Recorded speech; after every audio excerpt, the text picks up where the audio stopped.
محبوب شی خرڅ کړي. محبوب شی کل نه ټوله نه چې ستا یو شی خوښ دی بس نو ټوله صدقه نه. الله جل جلاله فرمایي مما تحبون، یعنی د هغه شي څه چې ستاسې خوښ وي د هغه څه یې څه ورکړي.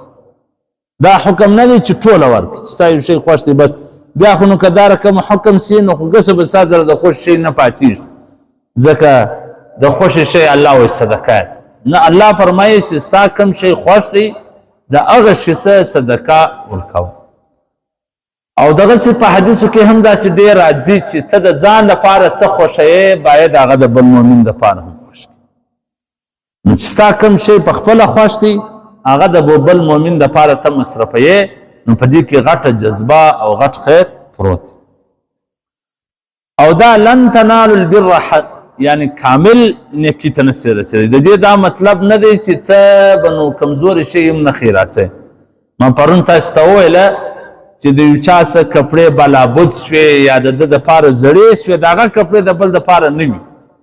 چې کومې کپړې تا ختم کې ایکسپیر دې کړې دغه کپړې داسې خلک شته د هغو دپاره نه وي. هغه پیوندان ورته لګوي، هغه یې درا ساعته اغوندي تر څو پورې چې د اغوستلو یي یعنې څرې نه سي. دویم داسې شان دی تا د روژه ماتې غوښې وریجې دې وخوړلې ډوډۍ دې وخوړله هر څه دې وخوړل چې پاته سو ته دا نه خورې ستا دپاره دا زاړه سوله. لیکن داسې کسان په دې دنیا کې شته د هغه دپاره دا نه وي. نو چې کم شی ستا څه بلابود سو کم شی ستا څه پاته سو هغه د ضایع کېدلو څه د بچاو په خاطر د یو غریب یو مسکین ته ورکول الله پر دې باندې هم تا ته اجر او ثواب ورکوي. خو الله جل جلاله د انسانانو زړو ته ګوري. نو زړه خو هغه وخت کې ډېر ښه دی چې سړی هغه شی ورکړي چې کوم شی د ده زړه ورسره خوښ سي او د ده خوښ وي. نو کله چې دا آیات نازله سو صحابه کرام رضوان الله علیهم اجمعین ډېر په جذبه سره هغه شان خیراتول شروع کړل کوم شان چې به دوی خوښ وي. حضرت ابو طلحه رضی الله تعالی عنه یو ښایسته باغ د مسجد نبوي و مخ د چې شاوخوا وکتل چې اوس کوم شی زه خیرات کوم چې ژر د ژره زه په د آیات باندې عمل وکړم. نو ده چې وکتل د ده د ټولو څه بهترینه شی هغه د ده باغ. نبي کریم صلی الله علیه وسلم ته وفرمایله چې دغه باغ زه صدقه کومه چې څنګه ستا خوښه وي هغسې خیرات کا هغسې تقسیم.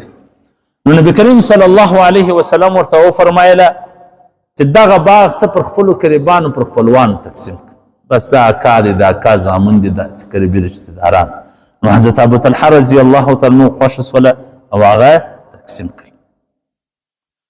دا غرنګه د بخاري شریف او د مسلم شریف روایت دی چې حضرت عمر رضی الله تعالی عنه د نبی کریم صلی الله علیه وسلم په خدمت کې حاضر سو چې یا رسول الله زما ته چې د ټولو څه خوښ او بهتره ځای دی هغه د خیبر مځکه ده، زه هغه صدقه کول غواړم.